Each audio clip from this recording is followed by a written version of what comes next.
Thank you for joining us on our journey here to preserve the history of mixed martial arts. When I wanted to take on this project, I needed help. I brought in one of my favorite matchmakers, Miguel Iturrate, and the MMA detective, Mike Davis. So to do this, we've been able to preserve history. Welcome and enjoy. All right, welcome back to another fantastic episode of the Lights Out Podcast. I'm here as usual with Mike Davis, but we're going deep dive today. We have another MMA legend, somebody who, one of the first guys I remember watching actually on TV. Fantastic to have an opportunity to get to sit down and go in deep. Usually this only has one name you have to say. It's like the share of fighting, Conan. So really happy to have you here. I really appreciate you being here. Thank you very much. What I'd like to talk about is at the beginning, finding out what happened from the very beginning. How did you get involved with this sport that we all love? You want to talk about cave time? Cave time, that's right. Pretty much when I came to the States, one of my goals was to open a BJJ gym, and of course took me some time. It was like the next day, or I have to really have different jobs, but I was, I ended up doing that, and once I did, and it was pretty much the first Carlson Gracie team BJJ school in the States. Wow. In the 90s, the beginning of the 90s, I was invited by Battle Cage Extreme Fighting to be part of that was the beginning of MMA. It was only two shows in the United States. It was Battle Cage and UFC. Nothing more than that. So because Royce was on the UFC, definitely they will never invite me to be in the UFC. Sure. So I went to Extreme Fighting Battle Cage, and then it was a great show. And pretty much everything started from there. When the supposed, called MMA, then wasn't MMA back then, it was NHB. Yes. I remember. Anything goes. Yeah. Pretty much. It became a bad word. It became a bad word after a while, yes. too. Oh, it's not NHB. In the beginning, it was funny because what everybody had, when everybody would watch the fights, they would think then it was just couple guys getting in the cage and fighting each other, no gloves, no. Didn't understand the skill level. No, it was the lack of information for the public was just nothing there. It was pretty much against the law. Sure. Now, what about even before what about like you getting started into the sport? When did that happen? I believe that. I mean, like back in 80 what? Who knows? When did that really I believe that I was born with the virus on my blood. I had that. I never did anything in my life besides martial arts. Okay. I was never a soccer player. I was never a surfer. Really? That was never. My thing was always, or jiu-jitsu or judo, grappling. But I was never the kind of kid that say, "Oh, let's go play soccer," and that was not my thing. Okay, Good, so. perfect. When you first came here, your first fight in the States was against Gary Myers. And they announced you... By the way... That was the final. That was the final, Mike. Yeah. Before that, I have to fight a Russian, I forgot his name. Okay, so on your record, which obviously there's a lot of gaps. Records from the 90s don't count because they only counted few of them. I got about 20 fights done on there. I'm sure he's probably got 20 fights done on there. So they always announced you as the 1994 Brazil Open winner. That was the BJJ tournament that I went back to Brazil to compete. Who was in that tournament with you? Actually, was one. His son fights in the UFC nowadays. I forgot his first name, but he's back. That's from way the same back. generation. Yeah. Some of the things I really don't. I remember the fact, but I don't remember the names. We're getting old. Hey, I'm just saying, brother. Well, that's kind of like why we're here. We're trying to capture it with history. All right, you had mentioned Battlecade as one of the two big events here in the United States. And you went to Canada, Quebec actually, to fight in Battlecade where the entire card, everybody that was on that card got arrested. You're 100% right. I was defending my title against Carl Franks. Carl Franks was a 6 times kickboxer. He's a very good stand-up. He finished him on his feet. He was, yes. I saw that one, The plan was, because my background back then was BJJ. So everybody think then, or everybody thought then, okay, start the fight, throw a punch, takedowns, BJJ. I told Carlson, I say, listen, I'm going to do something different. I'm really going to go. I'm going to make him think that I'm going to go for the takedown, and I'm going to come back strong with the hands.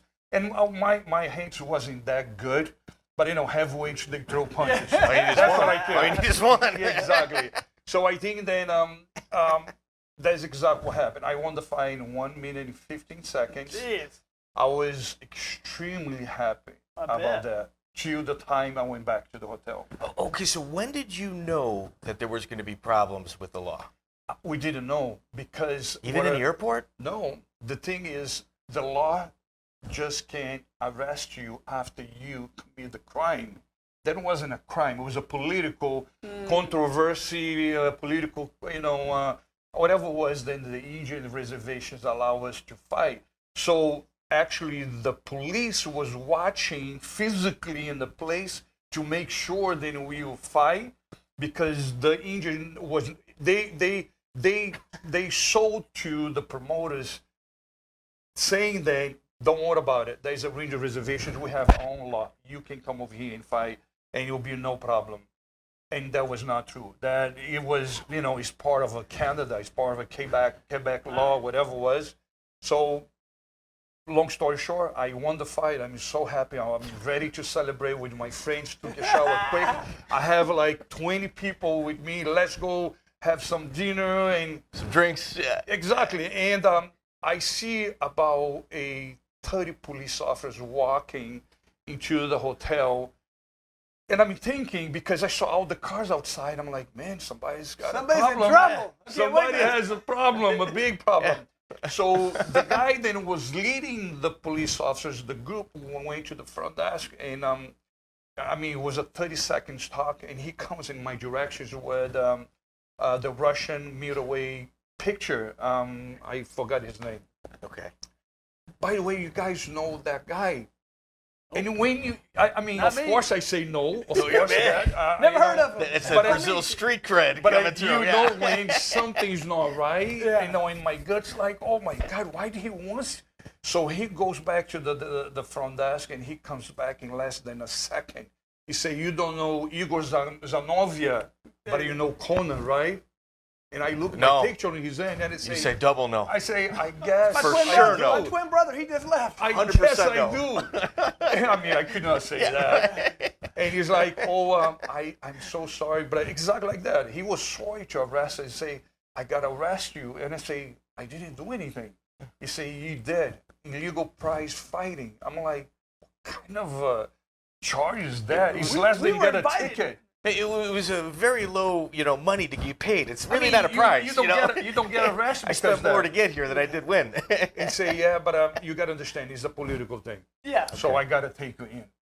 And the good thing, I guess, was because the other fighters, some of the guys that were there, heard then what happened, and they yes. So pretty much, as soon as I was finished with the fight, I ended up putting him in jail with some other 10 guys, the referee, John, referee too? Everybody. They found some of the guys, and the thing was, they just want to make sure that we go through the expulsion, to show the public. A show. Yeah, it was a show. People. The funniest thing that happens in that time in jail, I guess that was funny. They put him in the cell by myself because heavyweight MMA fighter. I don't think nobody wants to stay there, and especially when I'm in a bad mood. Yeah. Hopefully they let you keep your title, too. So you can they allowed me to. They allowed me to. That's funny. But that's funny that I remember like 3 o'clock in the morning, I guess, a drunk guy, walks in. I think they didn't have any badge space. I was such in the bad mood, and I say, you better put him in another place. Don't put him away. Because it's not going to be good. And all the CEOs, I guess, they kind of say, oh, don't worry about it. We're going to find him a place. He's just drunk. But it wasn't just a bad taste. And the next day, that was a Friday. I stayed for 40 hours. On a Monday morning, they made sure, but that was something they really set up for us to leave the jail with the cameras outside. Going to the court. The perp walk. 80% of the people in the court was the media with cameras and reporters. made sure then each one of us would stand up and say then I apologize to be fighting in Canada, illegal prize fighting. You know, and I believe in Canada I still hold the judge with the wig. Yeah. So the white some of the hair. guys will kind of want to laugh. I'm like, man, if you laugh, I and wouldn't. they keep moving I here, wouldn't. Yeah. I'm going to catch you. Yeah. So, but it was a good experience, and it was worth it. Well, I mean, it reminds me of like the UFC. The worst one ever was in Michigan, where Ken Shamrock and Dan Severn fought, and they were like, no punches were allowed to be thrown, or they were going to be arrested. So they just kind of circle each other the whole Right. time. Same thing. Yeah, and you know, like when I watched it on pay-per-view, and the announcers were saying that some of the fighters were getting turned around at the airport. They weren't even letting them into the country at that point. Wow. Mike Brown was trying to go watch my fight, and when he say he showed the guys the immigration officer asking what are you going to do? He said, oh, I'm going to watch Battle Cage fight, and I have a ticket. And he say, man, as soon as I show the ticket, he say, you're not going. What? So can you imagine informing the airport, like, anybody coming here? That's why you tell everybody nothing. They say, what are you doing here? Vacation. Vacation, that's right. Never tell. I remember I did that once. I'm here for a fight. Oh, they start asking for visas and all kinds of stuff. Never say that. It was fun You gotta lie. Sometimes you have to lie. Okay, so we talked a little bit ago. I heard you talking about Gary Myers. I know this fight because I'm from Indianapolis. Gary's from Indianapolis. That was one of the first guys I met. So I watched it and I was like, oh, geez, Gary's doing well. Well, he didn't do so well. Yeah, He's a tough guy.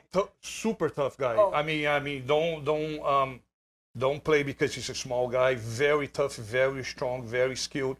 That was a tough fight. Yes, the thing then. His whole team was to take me down. Oh, yeah. So I say, you know what? Once probably he's going to try and he's going to get close, I got to surprise him. So once I got the neck, I'm going to take it. Mm-hmm.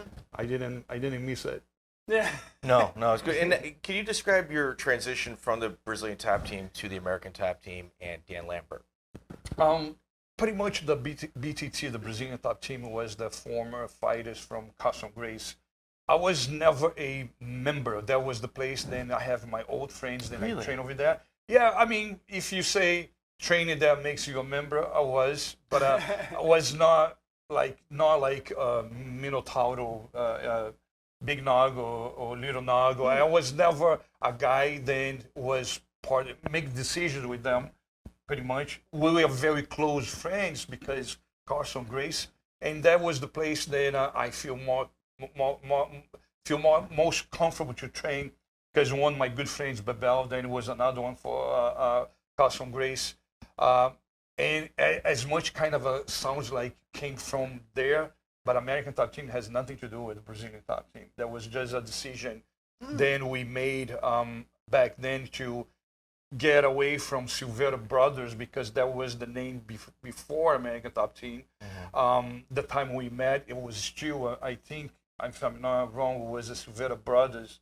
And the transition came as American top team because I didn't want anybody to enjoy a team and have my last name. I want to find a way to open the doors and everybody feel comfortable with the name.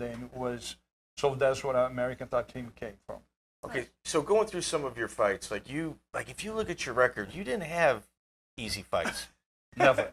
It's like every single one of your fights, it's like murderer, and I mean your record is just filled with very, very tough fights. A few of them, Dan Severn.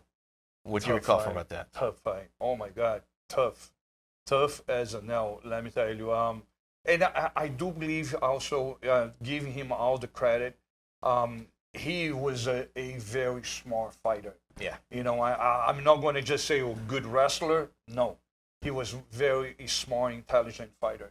You know, and I didn't expect anything, besides that. So it was a tough fight. What about Wes Sims? That was a disaster. I believed in. I was going through a roller coaster of emotions. Oh wow. Pressure.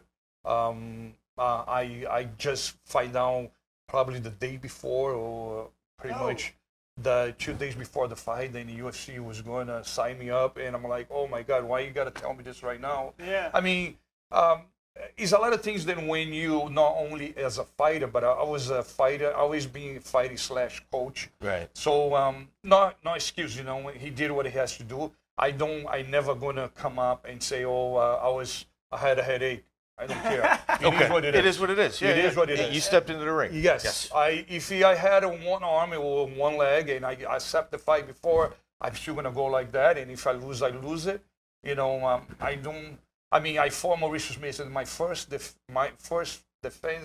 defense fight with my knee was out a week before on the Monday, when that was right when they came out with the MMA gloves. So it was a new thing. Number one, it was not because the transition from hands to gloves. Exactly. What are these things?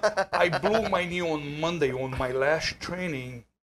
I kind of bent my knee and I went to the fight like that. And I never told anybody. The only one know was Carlson. I was taking pills and injections to fight. I was embarrassed to say, man, how as a champion, I'm going to call the promoters and say I can't fight. Yeah. Should be the right thing to do. That's what I tell my fighters, 100% or nothing. You can be 99.9. Yeah. And that was my mistake, my responsibility. But that being said, I mean, as a fighter, you want to fight. There's always going to be little, and especially being a champ, it's like you feel like you're letting people down. I've done it many times. It's not the smartest thing to do, but you need to have good coaches and managers to tell you not to do things, but you're going to try and do them all the time. Of course, yeah. I mean, it took me 3 years to find him again, to take back. I slept. I was sleeping, eating, I don't know if I can say shitting, peeing, thinking about him. I have pictures of him. I have pictures of him in my house. I love it. And 3 years away to have a rematch with him. That's when I went. Maurice is one of those names where he doesn't get enough credit that he deserves. Oh my God, that's so. Like you respect him, I respect him. You talk to the average fan, they're like, he was a champion. He was my enemy number one. I love Maurice as much as I hate him. Yeah. But if you look at his record, he's lost that, but he fought every fight he fought was tough. Beat Coleman. He was the one who. I remember at the beginning when I was saying, who's going to ever beat these wrestlers? Who could beat Coleman? And then Maurice Smith shows up. And then he learned how to, I can stop this and get up and beat him up. I thought nobody would ever beat those guys. I agree. I believe most of the fighters want credit the other fighters because they want to look or sound more credit for themselves. Mm-hmm. But I believe then he is no doubt about it. Then he belongs to the legends level. 100%. I mean, there's no way. I mean, MMA has Mauricio Smith spot right there. It's impossible not to mention. Mm-hmm. You also fought Pat Smith. What do you recall about that fight? He was a funny guy. He really pissed me off, to be honest with you. I can see that. Yes, and usually I'm not a guy that gets emotional and I get revenge. I don't hold grudges, but when I do, my intention is not going about winning. It's about killing. Yeah. And he really, and he's really for you to understand. The fight was in Florida, here in Florida, and I was driving to the fight, and I was late for the radio interview that we both had together. So I was not going to make it. So, big mistake. I started listening to his interview in the radio, driving. I mean, listen. You say, then you prepare, then you have an incredible technique, then you in the best shape of your life, then you're going to do this, you're going to do that. That is fine. I don't have a problem with that. Yeah. But when you cross the line and you say, then I'm going to embarrass him from his family. He's never going to be the same fighter. And I see, because I'm driving with my coaches, and I see them look at me and say, don't worry about it, that's fine. That's not going to bother me. He's just feeding me. So let me get full with that. So the next day comes the fight. 1-2, punch, take him down, mount position, and I start punching him in the mount position. John was from Battle Cage, was the referee. Yep. Jump ready. Stop. I'm not stopping. He calls the other ones on the side, and 3-4 guys coming to, and I say, now there's my talking. Yeah. And I got out. Yeah. He said stop. Maybe you should try and pull him off. Stop, please. He tried. When he saw that. You need to say please before I stop, right? Oh, okay. I think that he was okay to put the hands on me. When he saw that I was mad, he said, let me call the other guy. Right. Would he back up? Okay, so you also had a cancel bout against Bobby Hoffman. Do you recall the reason why That game? No, I recall having the match, and I don't recall why. Because sometimes like you see cancel bout, and then you fought on the event, or there's like a big story behind it. So okay. I don't recall. I remember it was huge. Oh my God. Giant. Yeah. I was like, man, I have to really put a clinic on him. Yeah. Mm-hmm. Now, another one of the fights I remember vividly was actually 2 fights, same night. He fought Sakuraba, who at that point, turned into kind of a huge icon in Japan. Very strange fighting the same guy twice in one night. Can you walk us through what happened there? Before I say that, I believe I hold the record of being the most pioneer MMA fighter with the most controversy on the whole sport. Because, everything that never happens to anybody pretty much happens to me. I agree with that. I agree with that. Yes. Who was involved with that? Oh. Yes, yeah. Took about, just to add to that, took about like 15 years after the fight to say, Big John, can you please stop, being sorry that you should allow me to punch him? Because every single time you see me anywhere, you say, man, I should let you punch him more. I should never stop the fight. I say, bro, come on. Hey, it's stop over, it. Yeah. Come on, it is what it is. Yeah. So pretty much the fight with Sakuraba was, he was the guy then jumped on in the fight on the event like last second. I think the Japanese was kind of holding back. So nobody knew who was Sakuraba. Great grappler, tough. So it was the first tournament then UFC had in history. Japan. In Japan. In history. It was the first one. 1997. Was the bracket was Tank Abbott against Angel, I believe was the bracket. Was me and some Russian or some Japanese guy. Then I never heard the name.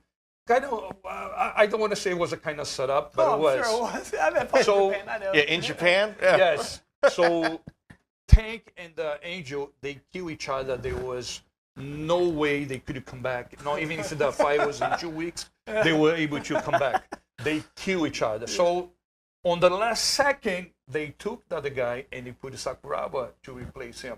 I'm like, okay, I'm ready here. Let's fight. So that was happening the first fight. Big John stopped the fight, and so pretty much it was only 2 Japanese fighters on the card or in the card. And he say, hey, one's not going to fight. How are you going to have a winner in Japan if he's not Japanese? Mm-hmm. So I won the fight. I'm so happy. I'm going back to my dressing room and celebrating Carlson, my brother. And I just heard the knock on the door. The promoter comes and say, you have to come back. Where? Yeah. Right again? Who, me? Yeah, I mean, like, because I knew they had a replacement. I know that he had a replacement, a guy that was just there in case something happened. Yeah. So I was supposed to fight the replacement for the finals. So he said, no, you got to come back and you got to fight Sakuraba again. I say, when? It's not going to be tonight, but in 2 weeks, 3 weeks, 4 weeks. He say, 20 minutes. But I'm not going. Why am I going to go back to fight the guy I just won? Yeah. No, because there was because no you have contest. To. No. That comes right now. That comes right now.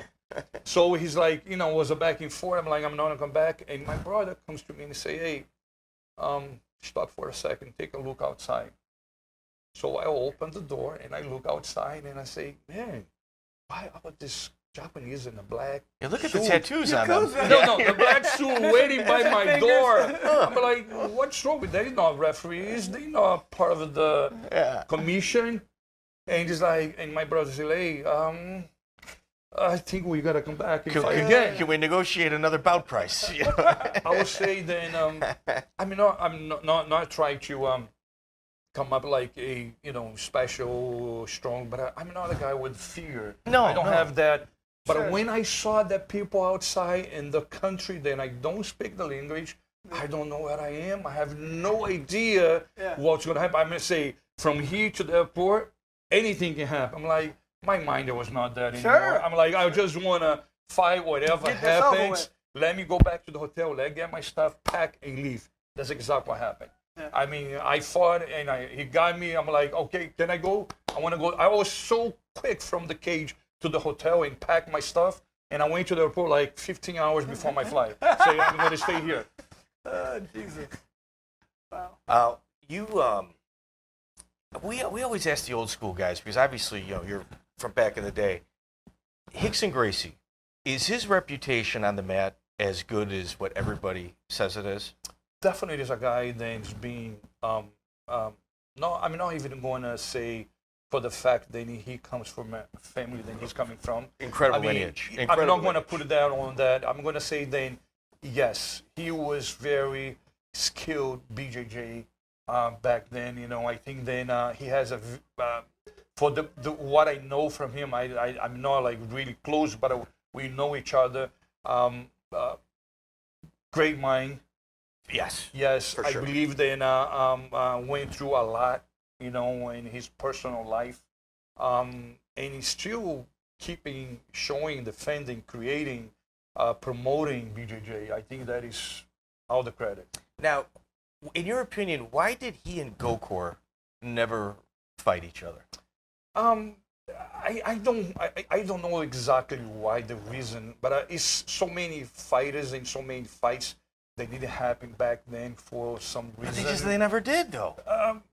I have no idea. I mean, it was never on the part of fighting. Was never, I was more on the Carlson Gracie side than really knowing what's going on. It was kind of divide between them. I mean, Rickson was on one side, so I believe there was Helio Gracie, his father, and his brothers, and my thing was more Carlson. I never got to really understand the relation between them, Okay, fair Yeah. So I'm not trying to give No. I'm not trying to give a round answer but that's because I don't know. Like we always ask, like, it's the golden era of jiu-jitsu in Brazil, and it's just like the big names never seem to kind of connect. I don't know if it's a money problem or a place problem. I don't know. Okay, so in 2004, you cornered Jay-Z and Thiago Alves. Thiago Alves fought Jason Chambers. Jay-Z fought Bart Pelzewski. Obviously Bart went on to the UFC. I was like one of 4 people cleaning up at the end, getting everything together, and I saw Junior Liborio go at it in an argument. Carlson Gracie Senior. In an argument, and I just remember you in between them. I speak fluent Spanish. I know they were both angry. Not really. I think just Carlson Senior was angry. But there was an argument that was just, I thought for sure a fight was about to happen, and you're just kind of... Yeah, I just didn't want to have people watching your show, then there was just something private that Carlson had against him, some feelings, grudges, whatever it was, and I believe he was right. I just don't want to, even I think that he was right, I just don't want to just allow people to participate in that. Hey, arguments happen. Yeah, I mean, it's just... Especially Carlson, then I have him in such of a, high regard. Oh my God, for he's like a father to me, He was, our relationship was beyond being my trainer, my mentor, was a lot of my thinking, a lot of the things that the way I see fighting today came from him. Okay, so the Brazil scene back in the day, there was a lot of rivalries between teams. Like there was legitimate anger and hate and competition, and it was a good time for the sport because everybody was talking about it. But there was one guy that had access to everybody, no matter what side of the rivalry they were on. Everybody respected him and allowed him access, and it was Oswaldo Paqueta. Paqueta. Okay, yes. I knew I would get that wrong. Paqueta, it is. Describe him for people that might not know. Let me say about his nickname. He was from Paqueta. Paqueta is a little island away from Niterói, is another city. Okay. So he was from there. That's where the nickname came from.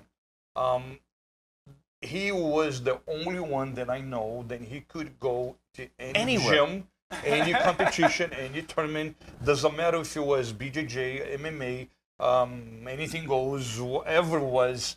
He was the only one. He had. Why? Because everybody respected him. He was collecting so much of a image and footage You go and videotape everything. Yes, every single thing. Not only just fights and matches, but interviews. He was just in the main of. He was the guy that everybody respects so much. And, like if there was like an argument and it was like, okay, we're gonna settle this closed doors. Oh, Oswaldo, you can go too. Yes. It was like very strange. A lot of the footage that we watch today, you watch because everybody had so much of a trust on him that he was not going to do anything bad, then he was going to keep it in and allow in-house. people. Yes. Yeah. So and he wouldn't like put it like on websites or anything. No. It was his own personal collection that he had amassed. That, from my understanding, and besides that, back then, because I know him and a lot of the fighters know him, and if I want to fight somebody, he would be the first one to say, "Can you send me his fight so I can study?" And you will have from the day the guy was born to the day he died, he had everything. Here's his childhood pictures, right? Yes. All right. So one of the stories that we talk about, like on the Lights Out podcast. We kind of talk about like gym wars, and one of what we've heard about from numerous people was Josh Barnett and Hector Lombard. Did they have an issue at any of their training sessions that you can recall? Or a baseball bat? With a baseball bat, a car? the gym situation, I heard. I was never there because Hector was still training in California, I believe, before he came to American Top Team. But there was one, then I was physically there, and I cannot, till today, believe what I saw. Hector, I was his head coach in American Top Team, and so training him, put out everything together, and he was defending the title against, what's the Russian guy? Then it was his challenger, then he went to UFC Alexander... something. I'll remember the name. So Hector was extremely sick on that day. Really was coming out from a very bad cold, but he still fought 5 rounds, taking the guy down. I mean, dominating, keeping the title.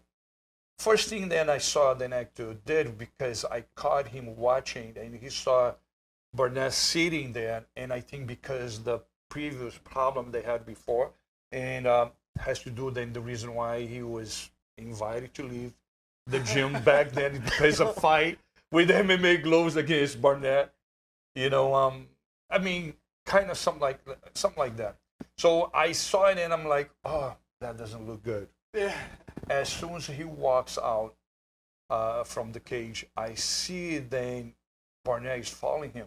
But I thought then, and I was right about that, Barnett was coming to say, man, let's leave that behind. I don't, Yeah. So I jumped right between Hector and Barnett because I say, I know Hector. That, I'm sorry, let's move on. It's not going to work. Especially after the fight, 5 rounds, blood is right here, adrenaline is right here. That's not going to happen. Make long story short, Hector walks inside the dressing room, and I stop right in the door, and I see Barnett approaching, and Hector looks back, what the fuck are you doing here? Why do you want to talk about? And I'm like, oh my God, MMA gloves, just finished 5 rounds. Yeah. He's going to try to make things right. He doesn't want to, it's going to be a fight. Yeah. And I saw they kind of exchange words in a bad way. He say, hey, I'll fight you. Hector was like, I don't give a shit if you have heavyweight. Double weight, triple weight, he doesn't care. Today, right now. Right now. I mean, I do believe if he wasn't there and he didn't have the respect that he has for me, they'll get in a fight. If it was somebody else, he'll push and he'll get in a fight. So this is a trilogy that's happened then. There's multiple times. Okay. Which is weird to me. Like, every time I've been around Hector, he seemed like just a happy, nice guy to me. But everybody's like, no. He's got that Cuban blood, man. I mean, he's been nothing but nice to me. Nothing but a great guy. You lucky. Yeah, I know. That's what I'm hearing. And every time I'm kind of like, what about this guy? But he's but if he likes you, he likes you. If he doesn't like you, he's going to let you know. He's been super cool to me every time I've talked to him. So, all right, cool. Now speaking of kind of gym wars, we've talked. This is rivalries. Even a gym war. Rivalries. Now, one of the guys we've interviewed, Alex Davis, great guy, does great things. Translator for the American Top Team. Yeah, great guy. Him and Wallid Ismail have seemed to have a trilogy as well. Yeah. It seems like every time they've had fight, not in the cage, not in the gym, just in restaurants and in different places where they'll see each other. Have you ever been around when those two guys have went at it? You know what is funny, because Alex Davis been with us from the beginning of American Top Team. Wallid is my teammate from Carlson Gracie. Oh, really? We are from the same generation, same exact Yes. time. Probably we are from the best team that Carlson Gracie had. Wallid was I agree one with of the that. guys. Absolutely. Yeah. So number one, I don't get involved on that conflict, but Alex Davis definitely it is probably not the guy that really pushed for the conflict. He does. So Alex pushed for it? No, He said doesn't. not the Okay, guy. no, he's not. Okay. Doesn't. I wouldn't think that. I mean, and I'm not trashing Wallid because No. it's not what Well, he I'm can be doing. a little aggressive, But though. Wallid can sometimes be, he can express himself in the wrong way. You know, be a little bit violent, be a little bit aggressive, like you said. But definitely is not in Alex his way. He's very calm, very cool. I mean, we do a great job together. You know. Well, in any family or any group like this, you're going to have some conflicts, and some people just don't Did you see see that eye, them and working that's it right. out ever? I don't know. Fighting? I mean, just working it out and be like, let's just go. No, I don't see that happening on Wallid's side. Okay. I Where do don't you know, think it did I stems answer from? you? Why Did is you get my answer? I do. I don't see Wallid Okay, doing there you go. that, There you go. pretty much. Next question, Chris. There we go. Enough said. All right, we're talking another old school organization, WEF, Jamie Levine. Oh, I'm a great guy, man. What What do a you, great yeah, guy. can What you a tell great me guy. some of your experiences with Jamie? Because Just you know, good. he's got different hit or miss reputation depending on who you talk to. Yes, but who doesn't? You know, who can you point? You got a good reputation. Yeah, I mean, I made mistakes, of course I did, and some, you know, it is what it is. You're never gonna. I'm not the kind of a guy that sits and try to create excuses for what happens. We all make mistakes. But Jamie, like you say, some people hate, some people love it. I never had any problem with him, actually, because him also, I was able to fight Mauricio Smith for the second time. Okay. You know, and that was my fight after the 3 years waiting for, and nothing bad to say about him. You know, Put on some amazing cards. I think he opened up that pipeline to Brazil for the guys that later became big stars more than any other promoter. Probably. let me just throw and use him as example. You know, I believe when you deal with people, and especially when you are in the position to make decisions or in people's life, then who's going to go up, who's going to go down, who's going to have the next opportunity. You're always going to have people that doesn't like you. Always going to people that loves you. Yep. Not only as a matchmaker or promoter, but anything in life. You know, I don't think that everybody loves me. I mean, 100%. And I'm not looking forward to make people love me. I mean, like, I want to be fair. If I can do, I will do. If I got to say no, it's no. Yeah, you know, that's it. You can't make everybody happy. No, Well, and it's I not don't the think it goal, should be I guess. something No. that you It's not really- your goal either. No. No, for sure. All right, so the American Top Team is like a magnet for talent that comes from all over the world. At one point, Chris and I were discussing the 170-pound division in the UFC, and you had in one gym at one time, you had Robbie Lawler, Colby Covington, and Jorge Masvidal all under one roof. How was the dynamic? All within the top 10, I believe. I think Colby may have just been outside of it. It was just in the beginning. It was just in the beginning. Yeah, and Georgia was kind of Just rising. Yes. Rising star. Yes, exactly. How I mean, was the dynamic in the gym at that time with those three? as much as when everybody looks to ATT and you see how you deal with guys in top 5 in the same division. Yeah. Happens to me not every day, not every hour, every second.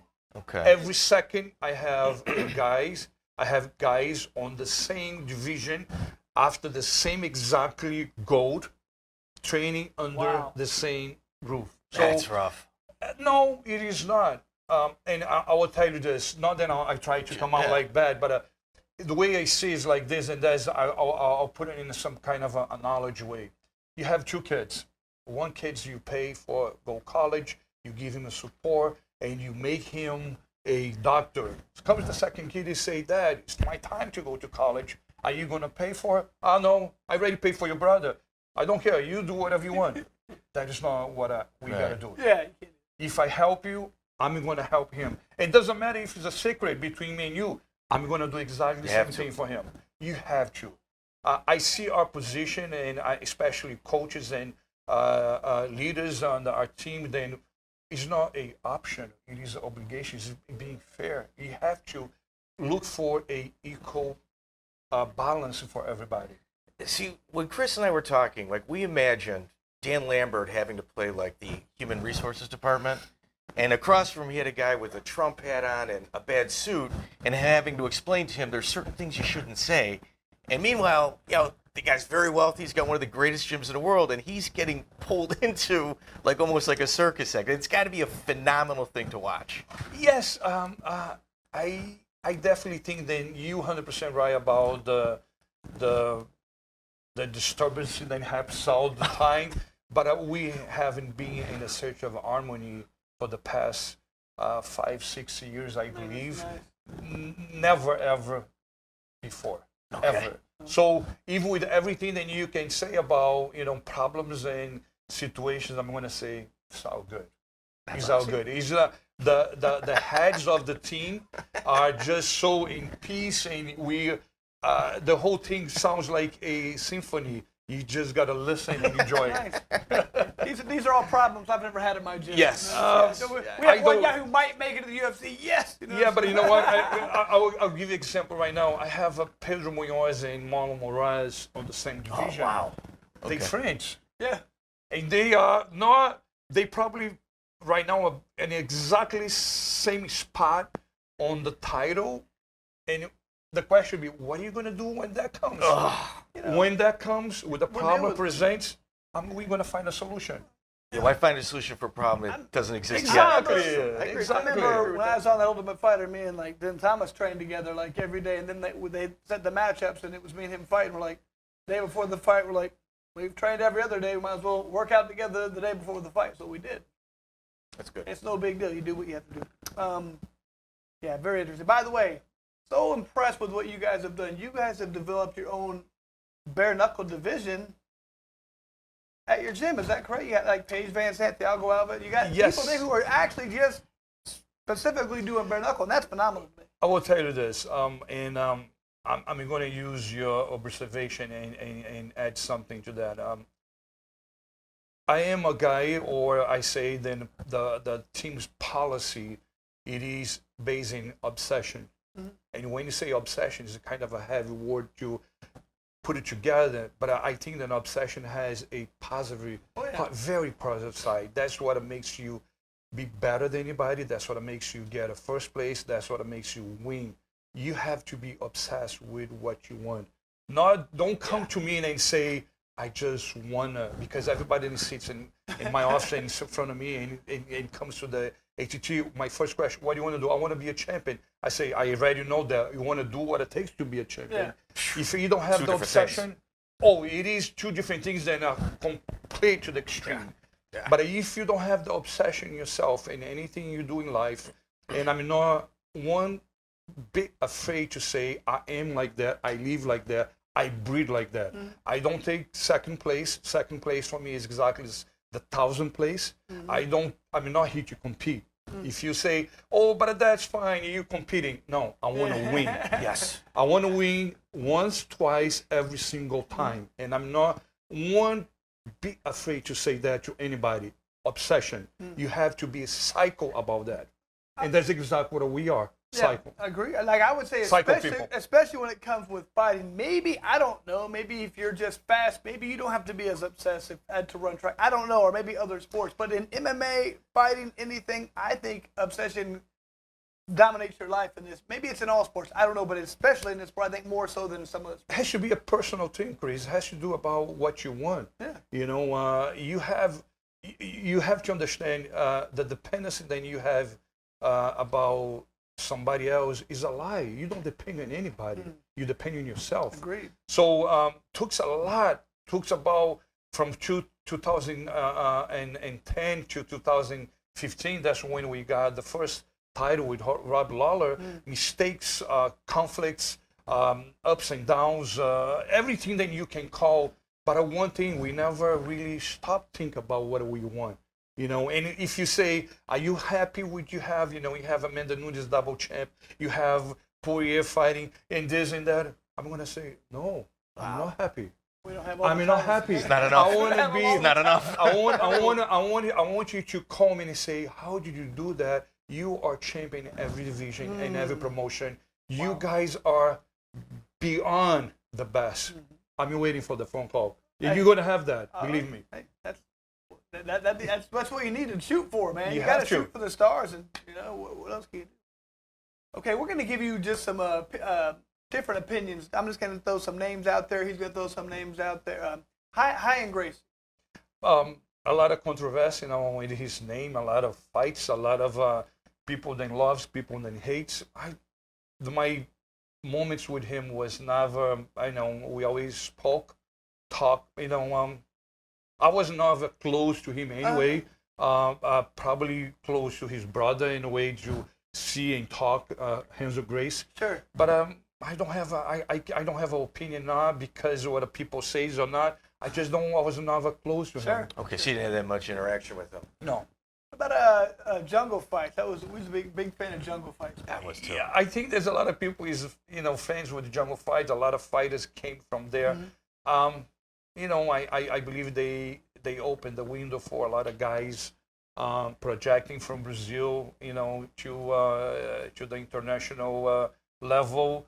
I mean, if it's good for you, but I heard some bad things too. But let's be positive. It goes with It was just a different style. There's only a couple places they put on fights back then, like America, Brazil, Japan, and they were all three different. That was a tough place to fight. Right. Yes. I'm not going to say not that for the fights I watch and I know it was tough fights. Always was tough fights. And they provided a venue, which also brings up IVC. Sergio Batarelli and Federico Lapenda. They had quite a bit of reputation too from that area. From both sides. Yes. Yes. Absolutely. Yes. Did you have any dealings with them, or did you ever go to their shows? I knew them. Of course, especially Federico was a guy that I knew because he represents some of the guys from Carlson Gracie team back then. But not really. We never really close to each other. It's like it's gonna go back to the same answer. I heard things and bad and good, I guess. It was a legendary show, in my opinion. Yes, it was. Especially Good back fights. when I was first started, that was it. I remember when I first started fighting, my first bigger fights in Japan, Pancrase organization. Ebenezer Braga was one of the guys who fought. I know he was very big down in Brazil. And I just remember thinking when I was watching it, this guy is phenomenal. He just really impressed me with his fight there.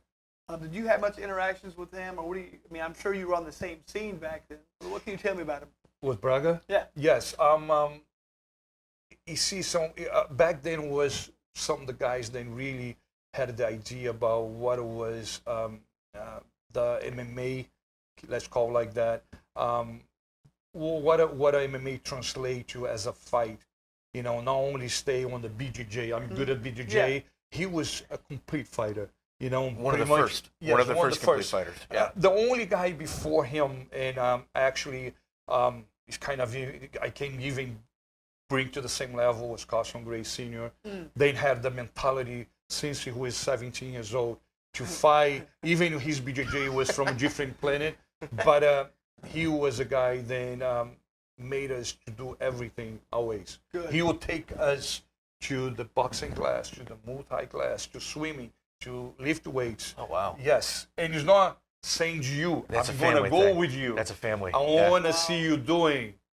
So that's what I got to say about Braga, same kind of mentality.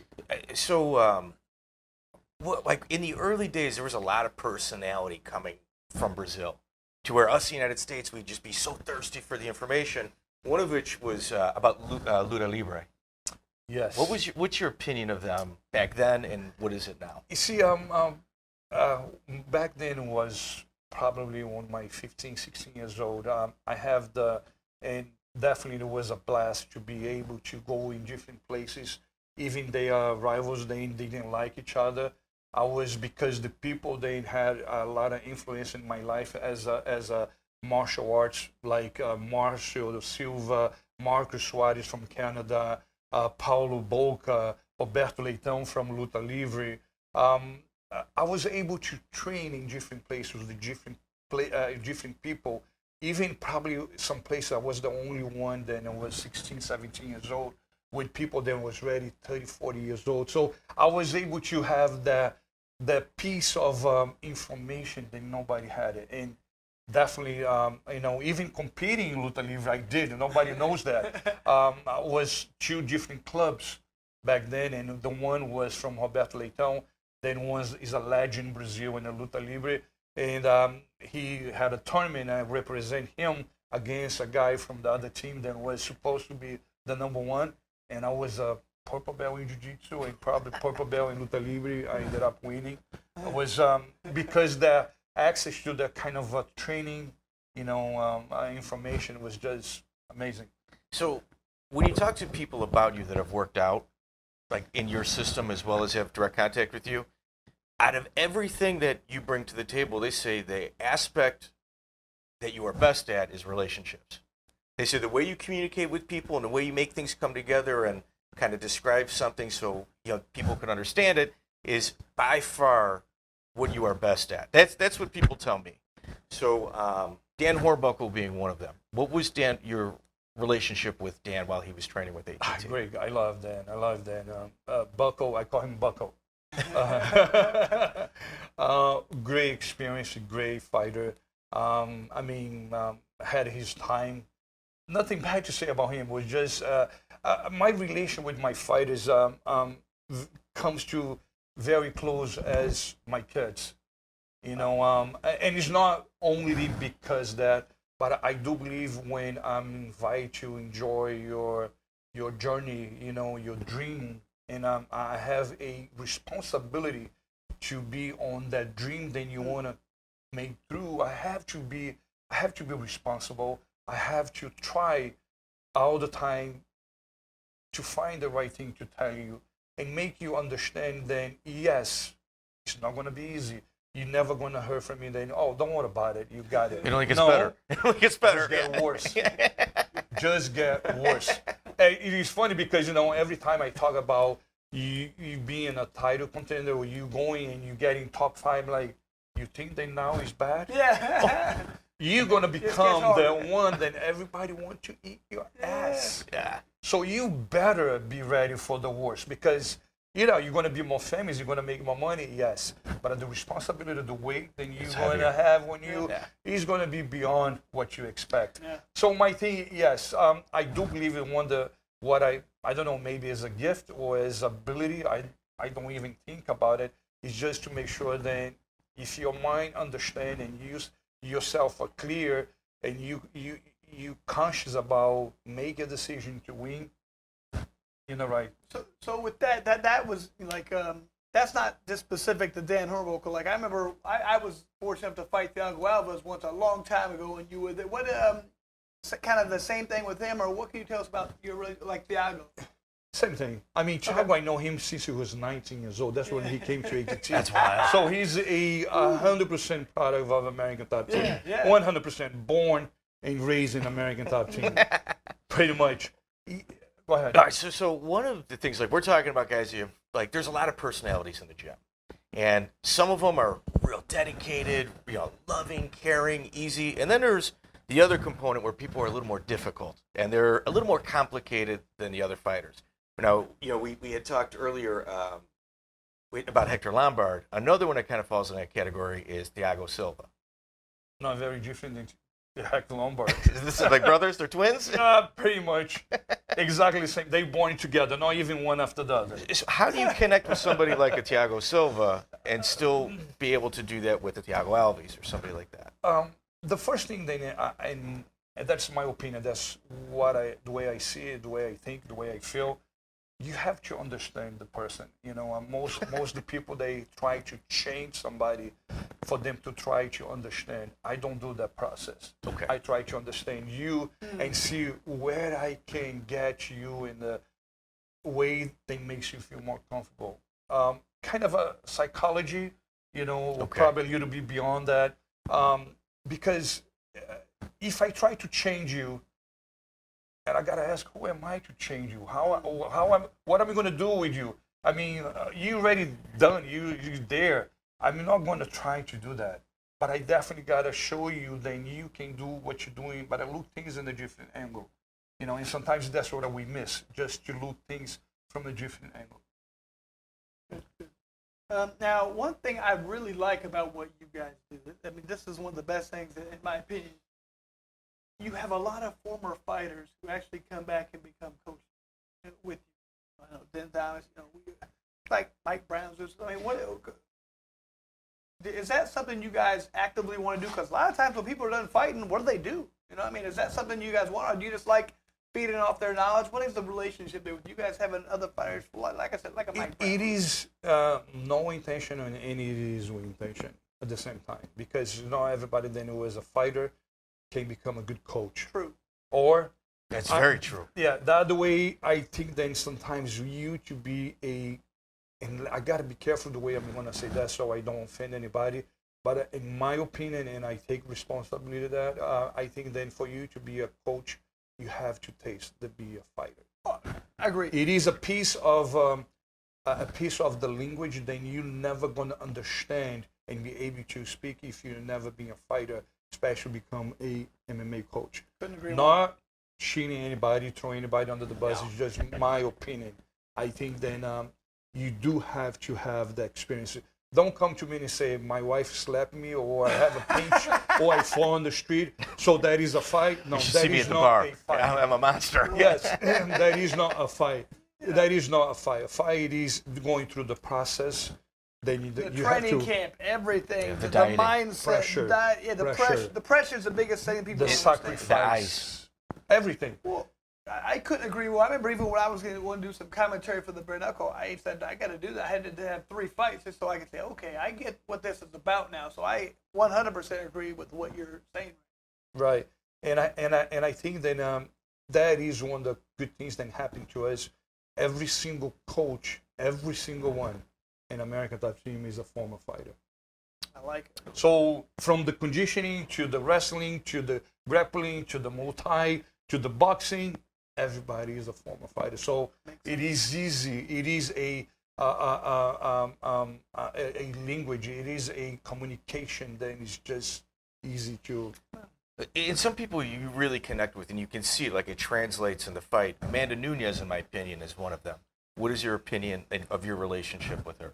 It goes beyond of the fighting. Goes beyond of trusting each other. Goes beyond of being part of her dream. It is the relationship. It is a daughter, father. The communication, the thinking. We don't have to talk too much to each other. It's just a matter of I know exactly what you're saying. I can read your mind, and I mean, it's been amazing. I don't think I can describe. Not that I don't have relationship with other fighters. It's just because the fact that her was at the time fighting for something that nobody, below 0%, then believed that she could do it. From Misha Tate to Cyborg to Ronda Rousey to whatever name you bring was always, I don't think that she's going to make it. I don't think that she's going to lose it. So when you when you see that happening, it's not the pleasure of, and that I don't enjoy the pleasure, but people like, I want to make sure that you see me doing exactly what you say that I wasn't capable to do it. Yes, like I told but you it's so. not about that. Yeah. It's not about that. It's just say, you can do it. You can do it. You depend on yourself. And of course, people say then, we together kind of have a energy, a kind of a harmony, whatever you call. But it's a good of it's something that I can't explain. Well, just so you know, I'm a big fan of hers as well. I drank a Modelo today just because of her commercial. I couldn't. Every day. Makes sense. Every day. Well, Every day. Just think about Amanda Nunes. Okay. So, I mean, to close it out, I mean, obviously we've taken a lot of time. Yeah. Steve Mocco is one of my favorite trainers as well. Me too. I'm a fan of Mike Brown, Steve Mocco. I mean, I'm a fan of my coaches. One good thing that, it's not one of the good things we have. It is, like I said before, the communication that I see us as playing instruments together, and every single time the sound, the notes is just getting better. It's just, I mean, Steve, it is I call him the legend, because I have to, you know, I am the head coach, but like, come on, I have Steve Mocco on one side, I have Cattell Kubis, I have Andre Gabriel. I mean, the names I'm going to throw, I'm going to say they are a legend. What do they do? You know, and getting better every day. I mean, the results speak for themselves. Yeah, for sure. Well, hey, man, we've taken a lot of your time. Conan, I really appreciate pleasure. you being here, and thank you for answering all the questions. And can't wait to Appreciate a see lot. you guys keep it. I can't wait to give you the phone call. Appreciate a All lot. time. Yes, don't forget about the phone call. Yes. Excellent. Thank you. Thank you very Thank much. you. I appreciate it. Check out the full interview on iTunes, Spotify, and all major podcast platforms.